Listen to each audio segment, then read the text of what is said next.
Hi, welcome to my channel. Weight loss 100 day challenge season 2ல் இன்றைக்கி நான் 60வது நாளில் ஸ்டார்ட் பண்ணுறேன். என்னோடய வெயிட் வந்து பார்த்திங்கன்னா 69 கிலோ 350 கிராம் இருக்கேன். இதை ஃபஸ்ட்டு நான் நோட்டில் என்ட்ரி பண்ணிக்கிறேன். நீங்களும் என்ன மாதிரி எந்த ஒரு சைட் எஃபெக்ட்டும் இல்லாமல் ஹெல்த்தியாக உங்களோட வெயிட்டை லாஸ் பண்ணணும் அப்படின்னு நினச்சிங்கன்னா ஸ்க்ரீனில் தெரியக்கூடிய வாட்ஸ்அப் நம்பருக்கு உங்களோட பெயர், வயசு, ஹைட்டு, வெயிட்டு, ஏதாவது ஹெல்த் இஷ்யூ இருக்கா, எதுக்காவது மெடிசன் எடுக்கிறீங்களா அப்படின்றத டைப் பண்ணி அனுப்பி டீட்டெயில் கேட்டு நீங்களும் ஜாயின் பண்ணிக்கோங்க. இந்த வெயிட் லாஸ் சேலஞ்சில் இன்றைக்கி நான் என்னென்னலாம் ஃபுட் எடுத்துக்கிட்டேன் அப்படின்றத உங்களோட நான் ஷேர் பண்ணிக்கிறேன். இன்றைக்கி காலையில் ஒரு 6-6:30 மணி இருக்கிற மாதிரி ஒரு 2 நாட்டுக்கோழி முட்டையை பச்சையாகவே உடச்சி ஊற்றிக்கிட்டேன் வாயில். என்னடா வெயிட் லாஸ் அப்போ முட்டையை உடச்சி ஊற்றிக்கலாமா அப்படின்னு உங்களுக்கு ஒரு டவுட் இருக்கலாம். ஏன் அது நீங்கள் வேக வச்சு சாப்பிட்டுக்கலாமே, ஆம்லேட் போட்டு சாப்பிட்ருக்கலாமே அப்படின்ற ஒரு எண்ணமும் வந்திருக்கலாம். ஆக்சுவலாக வந்து சென்னையில் ஒரு நாட்டுக்கோழி முட்டை கிடைக்கிறது அப்படின்றது கொஞ்சம் அபூர்வம். ஏன்னா இங்கே நாட்டுக்கோழி முட்டை அப்படின்னு பார்த்திங்கன்னா இந்த டீ தூளில் நினச்சி அந்த கலர் மாற்றி கொடுக்குறாங்க. ஆனால் இது வந்து எனக்கு தெரிஞ்சவங்க வீட்டிலேருந்து கோழி முட்டை பிடிச்சின்னு சொல்லிட்டு ஒரு முட்டை கொடுத்துருந்தாங்க, ஒரு 5 முட்டை கொடுத்துருந்தாங்க.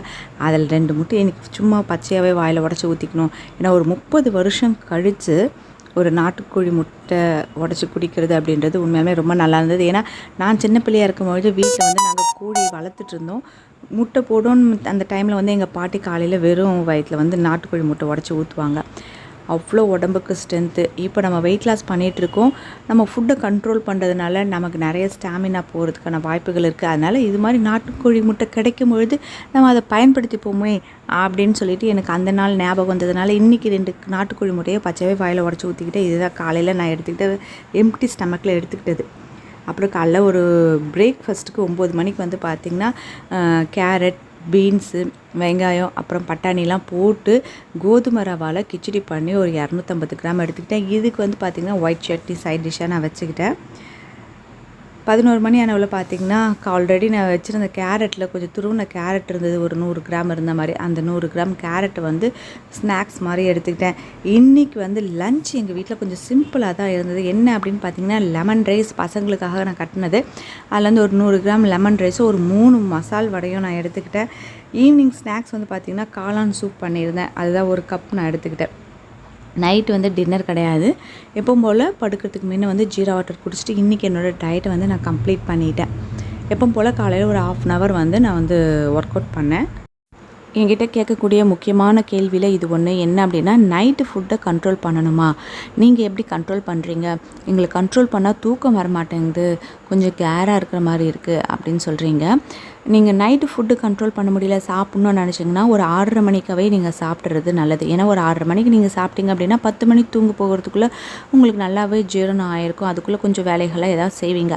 ஆனால் நீங்கள் சாப்பிட்றதே வந்து பார்த்திங்கன்னா 11 மணி 10 மணி அந்த டைமில் சாப்பிட்டுட்டு ஒரு அரை மணி நேரம் 1 மணி நேரத்தில் நீங்கள் படுத்தீங்க அப்படின்னா நீங்கள் சாப்பிட்ட பொருள் ஜீரணம் ஆகாமல் உங்களுக்கு அப்படியே உடம்புல ஃபேட்டாக தான் தங்கும். வெயிட் லாஸ்க்கு அது சுத்தமாக செட்டே ஆகாது. ஓகே, இப்போ நீங்கள் பசியை கண்ட்ரோல் பண்ணுறதாக இருந்தால் என்ன பண்ணுவீங்க? ஃபஸ்ட்டு 2 days வந்து பார்த்திங்கன்னா கொஞ்சம் கஷ்டமாக இருக்க மாதிரி தான் ஃபீல் ஆகும். நீங்கள் அதுக்கேற்ற மாதிரி ஃப்ரூட்ஸ் மாதிரி எடுத்துக்கலாம். ஒரு 6:30 மணிக்கு டைமில் ஒரு ஃப்ரூட்ஸ் மாதிரி எடுத்துக்கலாம். எப்படி இருந்தாலும் நைட்டு படுக்கும்பொழுது நான் ஜீரா வாட்டர் குடிக்க சொல்கிறேன் இல்லையா, நல்லா சூடாக ஒரு ஜீரா வாட்டர் குடிக்கும்பொழுது உங்களுக்கு அந்த பசி அப்படின்றது கொஞ்சம் அவ்வளோவா தெரியாது. ஒரு 2 days வந்து கொஞ்சம் தூக்கம் லேட்டாக வர மாதிரி தான் இருக்கும். அதுக்கு பதில் நீங்கள் வந்து என்ன பண்ணலாம் அப்படின்னா, ஜீரா வாட்டர் குடிக்கிறதுக்கு ஒரு 1/2 மணி நேரத்துக்கு முன்னே என்ன பண்ணலான்னா, நல்லா கொஞ்சம் ஒர்க் அவுட் பண்ணிங்க அப்படின்னா உடம்பு அசதியாக இருக்கும். அதுக்கப்புறம் ஜீரா வாட்டருக்கு போய் குடிச்சிட்டு படுத்திங்க அப்படின்னா நல்ல தூக்கம் வரும். நீங்கள் அப்படி வேணால் ட்ரை பண்ணுங்கள். ஆனால் முடிஞ்ச அளவு நைட்டு ஃபுட்டை கண்ட்ரோல் பண்ணுறது ரொம்ப நல்லது. சப்போஸ் நீங்கள் ஏதோ ஒரு ஃபங்க்ஷன் போகிறீங்க, ஊருக்கு போகிறீங்க, அது மாதிரி சமயங்களில் நைட்டு ஃபுட்டை கண்ட்ரோல் பண்ண முடியாத சமயங்களில் என்ன பண்ணலான்னா, பகலில் ஃபுட்டுக்கு ஏற்ற மாதிரி கொஞ்சம் மாற்றி எடுத்துக்கிட்டு நைட்டு நீங்கள் சாப்பிட்லாம். அது மாதிரி நீங்கள் ட்ரை பண்ணி பாருங்கள். வெயிட் லாஸ்க்கு அதுதான் ரொம்ப நல்லது. முக்கியமாக நீங்கள் 80 கிலோவுக்கு மேலே இருக்கீங்க அப்படின்னா கண்டிப்பாக நீங்கள் நைட் ஃபுட்டை தவிர்க்கிறது நல்லது. சரிங்களா? அது மாதிரி கொஞ்சம் கஷ்டமாக இருக்கும்போது லைட்டாக ஃப்ரூட்ஸ் எடுத்துக்கோங்க. ஒன்று பப்பாயா எடுத்துக்கலாம், இல்லை கொய்யா. அதில் எந்த ஒரு சைடு எஃபெக்ட்டுமே கிடையாது. கொய்யா, திராட்சை அது மாதிரி நீங்கள் எடுத்துக்கலாம். ட்ரை பண்ணி பார்த்துட்டு கமெண்ட்டில் சொல்லுங்கள். இன்றைக்கி இந்த வீடியோ உங்களுக்கு பிடிச்சிருந்தது அப்படின்னா உங்கள் ஃப்ரெண்ட்ஸோட ஷேர் பண்ணுங்கள். இது வரைக்கும் நீங்கள் சப்ஸ்கிரைப் பண்ணாத விவசாயம் இருந்தால் சப்ஸ்கிரைப் பண்ணி பக்கத்தில் இருக்க அந்த பெல் ஐக்கானும் கிளிக் பண்ணிங்கன்னா ஃப்யூச்சரில் வரக்கூடிய எல்லா வீடியோஸோட நோட்டிஃபிகேஷனும் உடனுக்குடனே கிடைக்கும். தேங்க்யூ.